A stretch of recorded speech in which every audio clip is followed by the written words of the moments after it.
On Network First tomorrow night at 10:40, we go behind the scenes on a commando exercise. But back to Monday night now, and news at 10.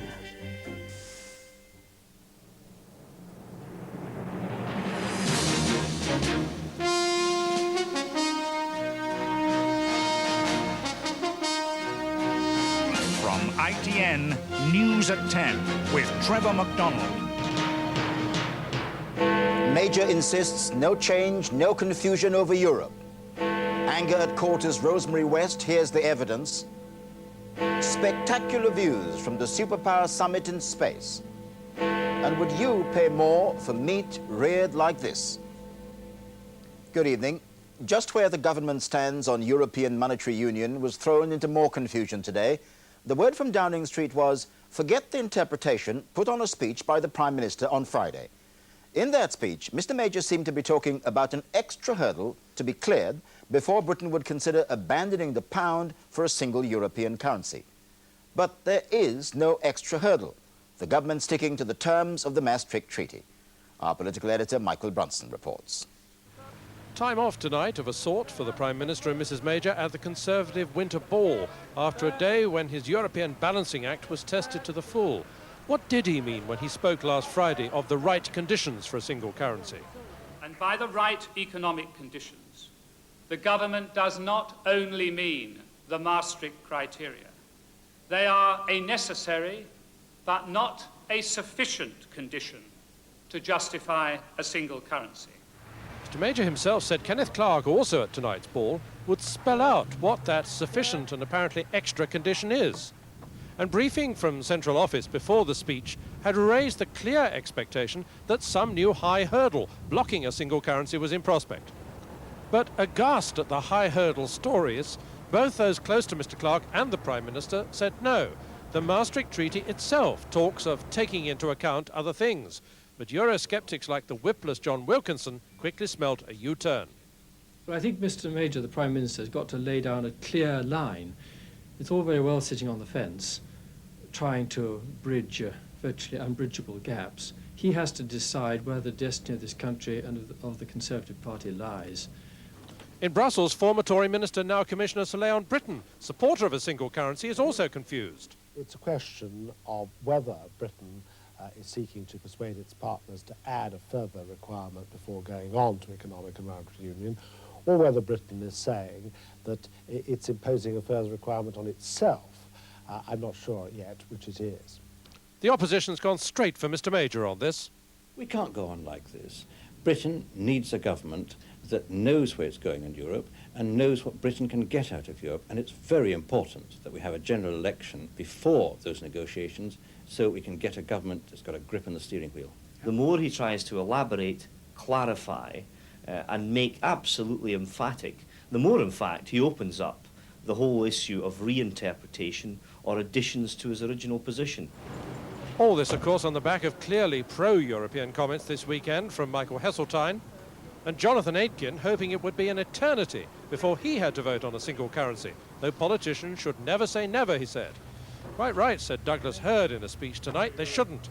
Never is as foolish a word as now on this issue. Parliament, possibly guided by a referendum, will, Mr. Hurd said, in the end decide. Michael Brunson joins us now from Westminster. Mike, could there have been any misrepresentation of what the Prime Minister said on Friday? Well, Downing Street says there was. You see, I think the whole problem about this is that even on Friday, some of us were talking about this being a balanced speech. I talked earlier about the whole European policy Mr. Major pursues as being a balancing act. On the one hand, he says, yes, we are at the heart of Europe, but on the other hand, he says, but we're taking an extremely hard-nosed view about what Europe ought to be. Now, sometimes Mr. Major has to tilt one way, sometimes the other. Now, what seems to have happened is that in this speech on Friday, Mr. Major and Mr. Clarke together put their heads together and said, well, now, look, there is in the Maastricht Treaty not only the 4 original conditions about low inflation and things like that, but there are other things in there which the treaty itself says ought perhaps to be looked at before we get to a single currency. So why perhaps don't we push that line, thinking perhaps that'll keep the Eurosceptics happy? The problem was that there was then a lot of heavy briefing, as it seems too much that this was some great new condition. So today they've had to turn things the other way, as it were, to keep the balancing act on the wire. And Mike, is the gap now unbridgeable? Well, this is a classic split that's been within the Tory party for years and years. You saw Jonathan Aitken at the weekend. Tonight, Douglas Hurd seemed to almost be rebuking him and saying, well, yes, you're quite right. Stay this side of loyalty and never say never. And Mr Hurd has, as usual, been saying, look, let's all calm down. Parliament, in the end, will decide. Michael Brunson, thank you. Eggs were hurled at Rosemary West's van on the first day of committal proceedings against her today. The widow of the Gloucester builder Frederick West is charged with killing 10 women and girls, including her daughter and stepdaughter. Magistrates are deciding if there's enough evidence to send her to trial by jury. ITN's Colin Baker reports from Dursley in Gloucestershire. Rosemary Pauline West arrived this morning in the back of a prison van. She'd been driven to the court in the Cotswold town of Dursley from the remand wing of Pucklechurch Prison near Bristol. With so much media focus, she was taken unobserved through a side entrance into the courthouse. Mrs West, who's 41, was said to be of no fixed abode, but formally of 25 Cromwell Street, Gloucester. Last February, police began digging, first in the grounds of number 25 and then inside the house. Frederick West was arrested after a number of bodies were uncovered and later charged with 12 murders. On New Year's Day, Frederick West was found dead in his cell while on remand in Winston Green Prison. Mrs West, impassive in court, faced 10 charges of murder, including the murder of her own daughter Heather and 2 charges of rape. The Chief Metropolitan Magistrate, Peter Badge, will assess the evidence and decide whether or not Mrs West should stand trial or be discharged. The evidence can't be reported in this country by law because of the possibility of potential jurors being prejudiced. But all the foreign journalists have been reporting the full details for their overseas organisations. They are outside British jurisdiction. If the magistrate decides that there is a case to answer, then Mrs West will be sent for trial by jury, either at Winchester Crown Court or to the Old Bailey. A small part of the crowd, which had gathered outside, hurled eggs at the prison van at the end of the day's hearing. The proceedings will resume tomorrow morning. Colin Baker, News at 10, Dursley, Gloucestershire. The Americans and the Russians pulled off a space spectacular this evening with their rendezvous of the shuttle Discovery with the Russian space station Mir. The crews waved to each other as the shuttle stopped alongside Mir. It later backed away and pirouetted around it. The pictures were stunning. Our correspondent Bill Neely reports from America. Discovery, we have a downlink picture of you from Mir. Racing through space, the shuttle Discovery in hot pursuit of Russia's space station Mir. Mir was launched 9 years ago when Gorbachev led the Soviet Union, when there was a Soviet Union. Today, a rendezvous signaling a new world. Discovery circling Mir in a space courtship. Delight from the Russians as a hand appears at a shuttle window.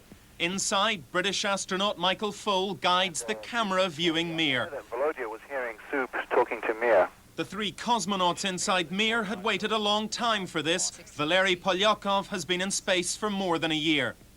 As the 2 spaceships approached, Vladimir Titov waved from inside the shuttle at his fellow countrymen on Mir. Then Discovery's crew got what they'd been waiting for. You have a go for the approach to 10 meters. The Russians had agreed to let the shuttle come to within 40 feet. The leaking fuel jets they feared would damage the space station were shut off, and Captain Jim Weatherby eased the 100-ton shuttle forward ever so gently.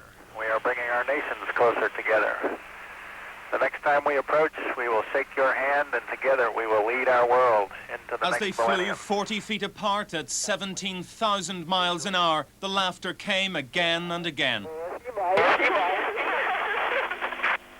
Houston, it's 000, wonderful. Like a fairy tale, said the Russian captain. The most beautiful thing I've ever seen in space, said the American. Just as they were getting used to each other, the shuttle backed away. It had provided the finest pictures ever seen of Mir, the first rendezvous between Russian and American spacecraft in 20 years. The next highlight will be later this week, and Michael Foale's walk in space, the first ever by a Briton. Bill Neely, News at 10 in the United States. Ed Wallace, the chief executive of PowerGen, the privatised electricity generator, has defended the £1.2 million he made from share options last year. That was in addition to his salary. He said he was worth the money. Debate about that shifted attention away from details today of the latest offer of shares in PowerGen and National Power. Our business correspondent Mark Webster reports. Completely overshadowing the share launch, Mr. Wallace became the latest in a line of bosses who had to defend his pay. Despite salary and share options worth £1.5 million last year, he said shareholders hadn't been complaining. Part of that remuneration, of course, is the fact that the company has done very well, and shareholders have benefited very well also. So you think you're worth the money? Yes, I think I'm worth what I'm paid, yes. Of course I am. Mr. Wallace, who owns this house near Bristol, has seen his salary rise fivefold since PowerGen was sold off. He now earns £350,000 a year, but most of his income came from options. Generous share options have become increasingly commonplace in the privatised utilities. North West Water's Sir Desmond Pitcher made £360,000 a year. He has an option on shares worth £1.2 million. Eastern Electricity's John Devaney is on £340,000 a year and could sell shares worth up to £1 million. His chairman, James Smith, is on £105,000, but last year sold shares worth nearly £500,000. Certainly, news of the generating chief's share options has provoked a fresh wave of outrage. Labour said that directors of the generating companies stood to make a total of £23 million. And the union said that the bosses have been caught with their snouts in the troughs. But while the government has called for restraint, it believes that self-regulation is the only viable way forward. Both the power chiefs were confident that the level of their pay and perks won't deter investors from the latest share offer. Mark Webster, News at 10, The City. Some school governors, of all people, are rebelling and threatening to defy the law over funding for education. They say a government squeeze could mean teacher redundancies and bigger classes, and they'd rather set illegal deficit budgets. The government said tonight it thought it could meet their concerns. Our Home Affairs correspondent Harry Smith reports. At Whitley Park School in Oxford, they say the only way they'll be able to meet their financial targets next year is to sack up to 10 teachers and sell off the school minibus. And even though the law requires them to balance the books, the school governors say they won't. This governing body will not do so. The County Council will then have to remove us as governors and to control the school from County Hall. If this happens in every school in the county, I think the situation would become unmanageable. The government has already allocated an extra 1% to next year's education budget, but pupil numbers and inflation are rising even faster. On top of that, the teachers' pay review body is soon expected to recommend a rise of around 2.5%. So local authorities will have to foot that bill themselves. But the Tory education spokesman in Oxfordshire says it's not central government that's to blame. Oxfordshire has been a hung authority for longer than most councils. It has had a very high expenditure pattern ever since it became hung. And I think that there has been an expectation in certain parts of society, and governors are certainly part of that, that high level of expenditure will continue. But many see the Oxfordshire protest as a grassroots revolt the government can't ignore. Our belief is that if sufficient schools in Oxfordshire and nationally take this stance, that the pressure created will cause the government to have to change its mind. Tonight there were signs of a compromise. A senior source said the government was conscious of the concerns expressed and expected to come forward with proposals which meet these concerns. Still to come on News at 10 tonight, how taking extra driving lessons could mean lower insurance costs. Humane farming, would you pay higher prices to give animals a better life? And the man who's won the lottery every week. But how many numbers did he get right this time? When number 46 came out, and number 1, there was a cheer as though the football team had scored a goal.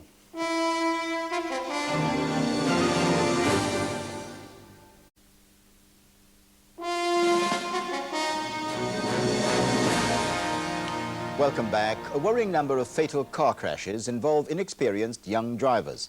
Today, the Transport Secretary and insurance companies resolved to do something about it. They promised reductions of up to 20% on motor insurance for drivers who take extra lessons after they pass the L test. Robin White reports. Driving lessons, Love them or hate them, the government now wants you to take even more. The new scheme involving extra lessons after you've passed your test is not compulsory, but would, says the Transport Secretary, develop a much greater range of skills.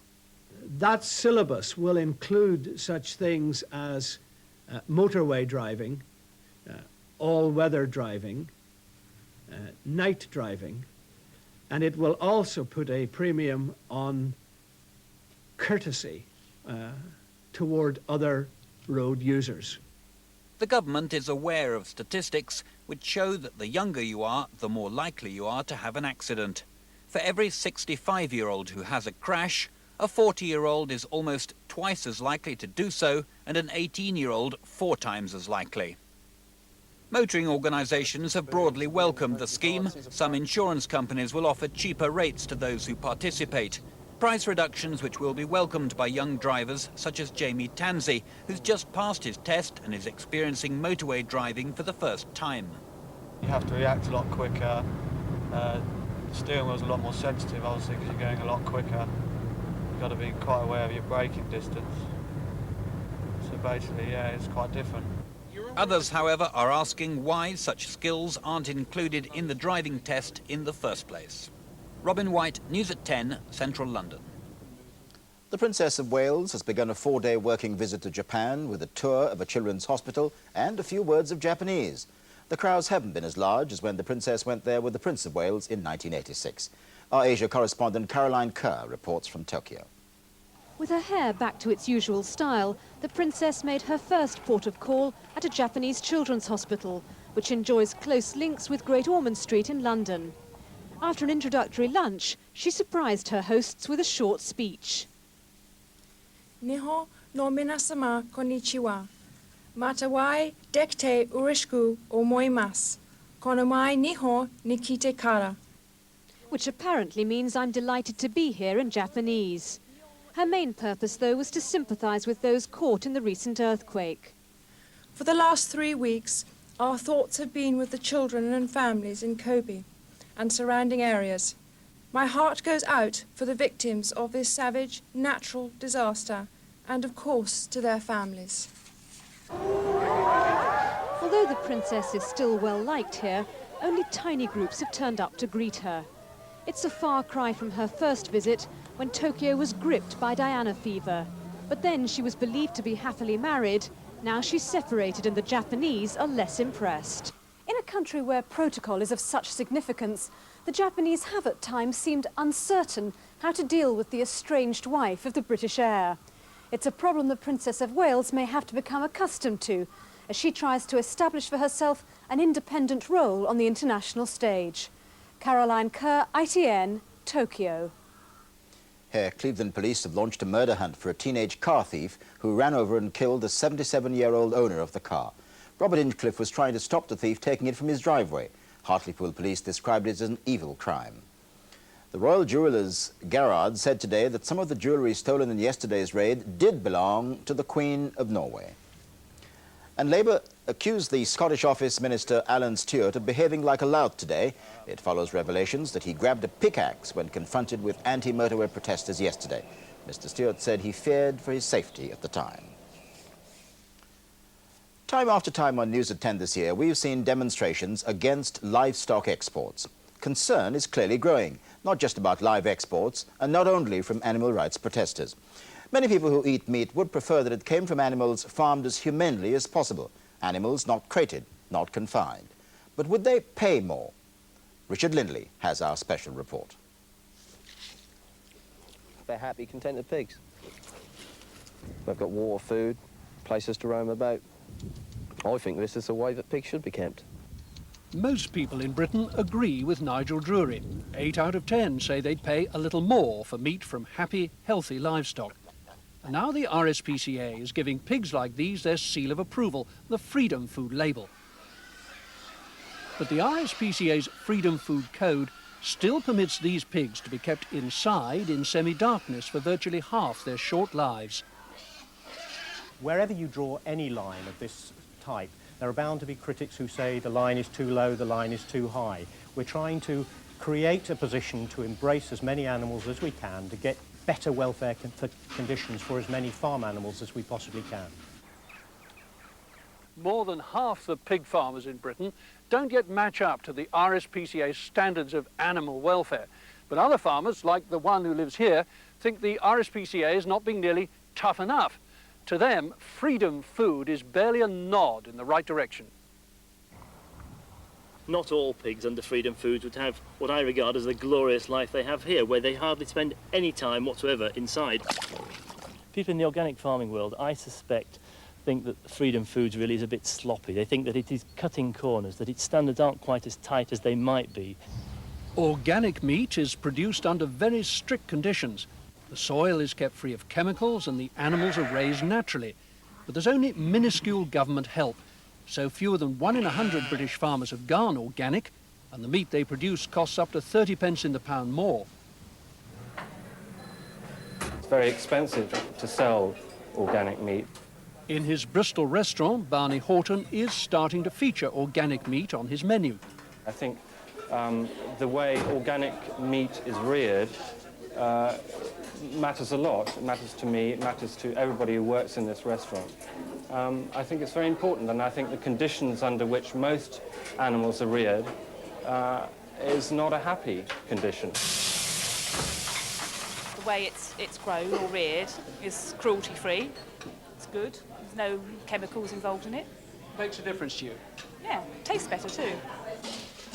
Organic meat may be the best, but as well as being costly, there's very little available. That's why some stores, like the Co-op, have signed up to the RSPCA's Freedom Food. It's virtually the same price as ordinary meat because its animal welfare standards aren't too demanding.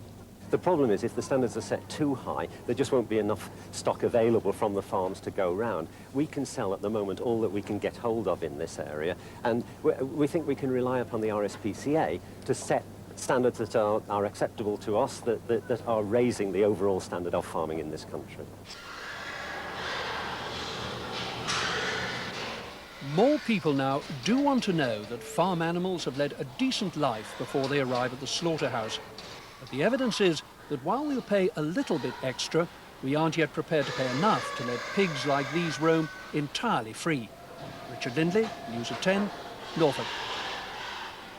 Cricket, Australia's demolition job on the England cricket team continued in Perth today. Facing an impossible target of 452, England crumbled to 27 for 5. Defeat looks inevitable. Among the England victims today, 2 veterans playing their last Test innings. This was the final ball in Graham Gooch's international career.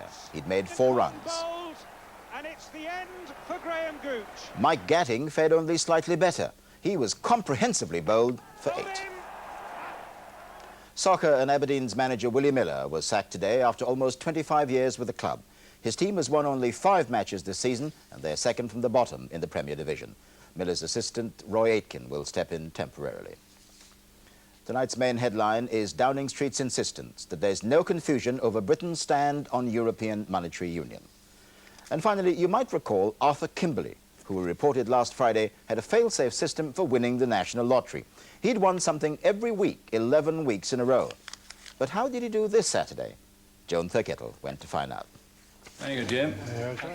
The man with the Midas touch gets a drink on the house from the grateful supporters of Oxford United. This was the week which broke the mould. Arthur failed to win the lottery. But guess what? The football club, for whom he also selects the numbers, did. We was all in the clubhouse on the night of the draw, and when number 46 came out, and number 1, there was a cheer as though the football team had scored a goal. We didn't do too bad, really. I can just say it's not the jackpot, but pretty good. The statisticians are baffled by Arthur's luck, and this latest win they regard as yet another fluke. But Arthur's convinced he's heading for the big one. If it's 3 million and we share it, you have 1, I'll have 2. With an offer like that, who could refuse? And will it ever happen? Watch this space. Joan Thurkettle, News at 10 in Oxford. That's it tonight. See you tomorrow. From all of us here at ITN, good night.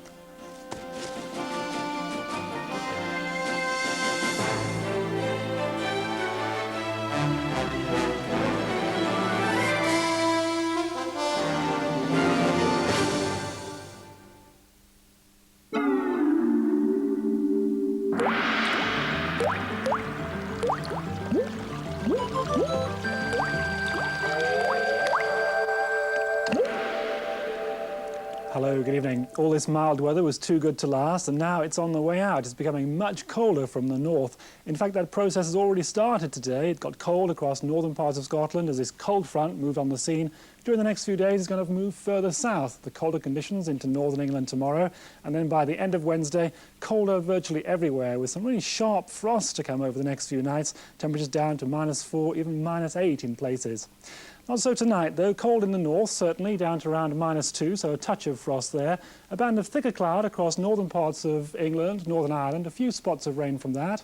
Further south, a lot of cloud, but just a few spots of drizzle, and it is still mild in the far south. Tomorrow we still have that band of cloud across northern parts, and it will move a little further south and east through the day, but the rain will be light and patchy until quite late in the day.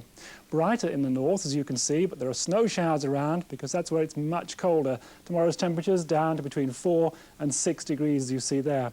We're hanging on to the mild weather in the south just for one more day. Top temperatures here around 11, and that's 52. It's getting colder. Here's the summary.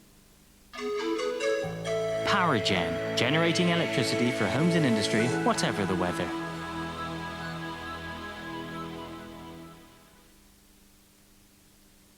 Every day, 2 people die in fires that could have been prevented. New report out tomorrow morning says more money should be spent on the message of fire prevention.